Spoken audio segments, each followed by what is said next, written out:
Hello friends, मैं अमित स्वागत करता हूँ आप एक बार फिर आपका हमारे चैनल में। तो फ्रेंड्स, पिछले लेक्चर में हम पढ़े थे गति यानी मोशन। मोशन क्या होता है, व्हाट इज़ मोशन, एंड उसके टाइप्स पढ़े थे। अगर वो वीडियो आप नहीं देखे हैं तो उसका लिंक डिस्क्रिप्शन में मिल जाएगा। डिस्क्रिप्शन में जाइए और वहाँ से लिंक आप देख सकते हैं और लिंक पे क्लिक करके आप उस वीडियो को देख सकते हैं।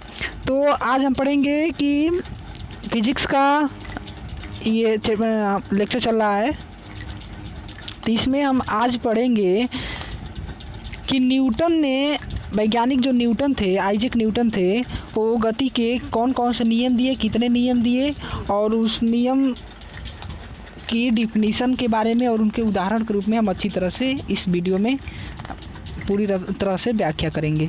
तो चलिए वीडियो की शुरुआत करते हैं। तो हम जानते हैं कि सर आइजैक न्यूटन ने सबसे पहले 1687 ईस्वी में अपनी पुस्तक प्रिंसिपिया उनकी जो पुस्तक है उसमें गति को नियमों को प्रतिपादित किया।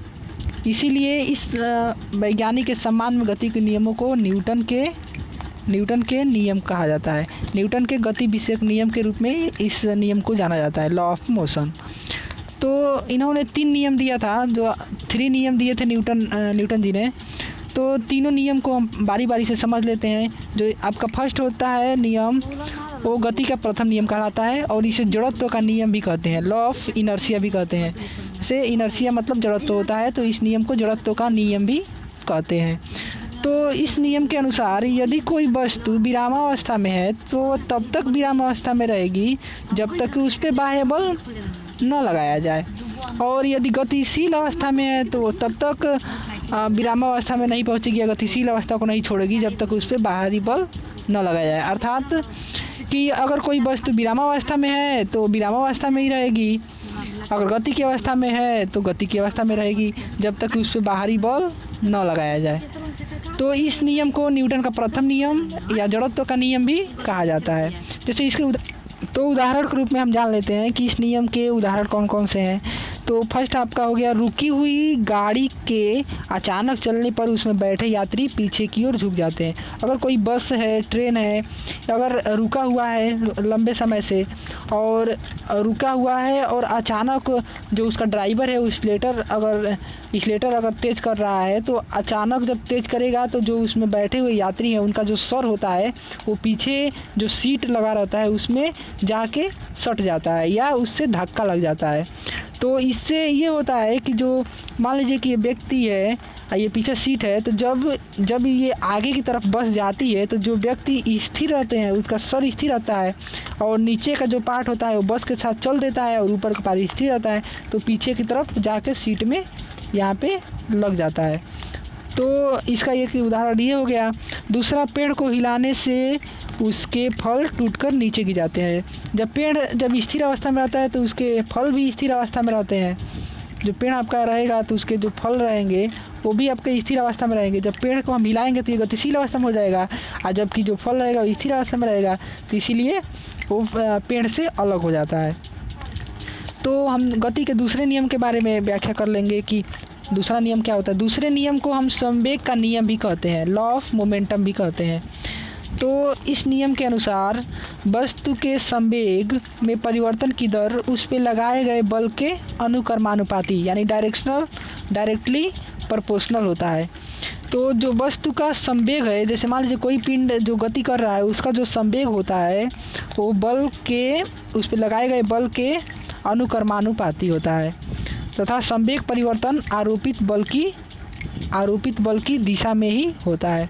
जो संवेग में जो परिवर्तन होता है वो जो बल लगाया गया रहता है उसके दिशा में ही, जैसे मान लीजिए कि बल इस दिशा में लगाया गया है तो संवेग भी इसी दिशा में रहेगा। तो ये जो नियम होता है इसको हम F समानुपाती ma के रूप में जानते हैं। तो यहाँ पे जो होता है वो समानुपाती का जो चिन्ह हट के और एक नियतांक आता है। तो नियतांक का जो मान होता है कांस्टेंट होता है, कांस्टेंट का जो मान आता है उसका मान हमारा 1 होता है। तो उसको हम गणना में नहीं लेते हैं, तो वहाँ से F = ma के रूप में आ जाता है, जहाँ जो आपका F होता है वो लगाया गया फोर्स रहता है, जो m होता है वो मास रहता है उस पिंड का, मास मतलब द्रव्यमान, और जो a रहता है उस पिंड का त्वरण रहता है। जैसे मान लीजिए कोई पिंड गति करेगा तो उसके वेग परिवर्तन के दर को त्वरण कहा जाता है, तो उसमें त्वरण उत्पन्न होते हैं।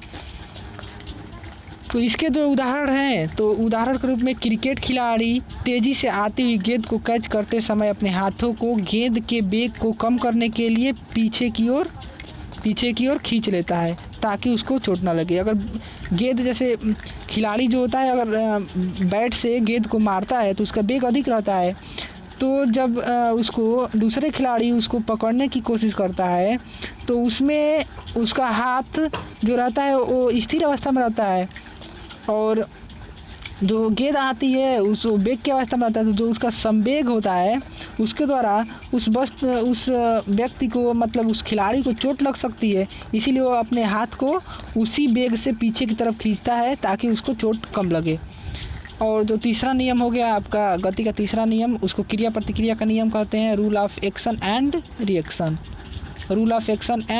रिएक्शन। तो इस नियम के अनुसार प्रत्येक क्रिया के बराबर तथा विपरीत दिशा में प्रतिक्रिया होती है। इस नियम को क्रिया प्रतिक्रिया का नियम भी कहा जाता है। अगर किसी भी वस्तु पे हम बल लगाते हैं, जितना बल हम लगा रहे हैं वो उतना ही बल हमारे पे लगाएगी, बल जो होगा वो बराबर होगा, फोर्स जो होगा वो बराबर होगा।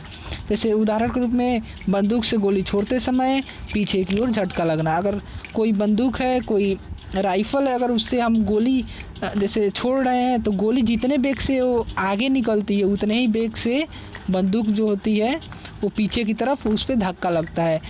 तो इसीलिए बंदूक को चलाने से पहले जो चलाने वाला होता है वो अपने हाथ को कस के पकड़ लेता है ताकि झटका लगे तो वो गिरे ना और बंदूक उससे हाथ से छूटे ना।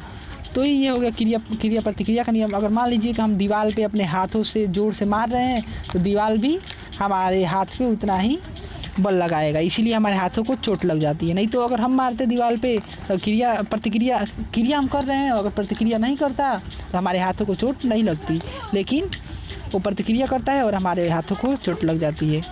तो ये हो गया आपका न्यूटन के गति विषयक नियम, तीनों नियम।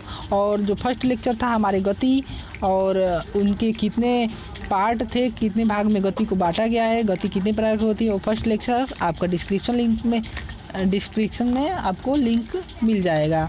तो अगर ये वीडियो पसंद आया है तो चैनल को सब्सक्राइब कर लें, वीडियो को लाइक कर दें, और नेक्स्ट वीडियो के लिए आप इंतज़ार कर सकते हैं, या नेक्स्ट वीडियो आपको फिर से अपलोड होगी जिसके अगर आप चैनल को सब्सक्राइब करके बेल आइकन को दबा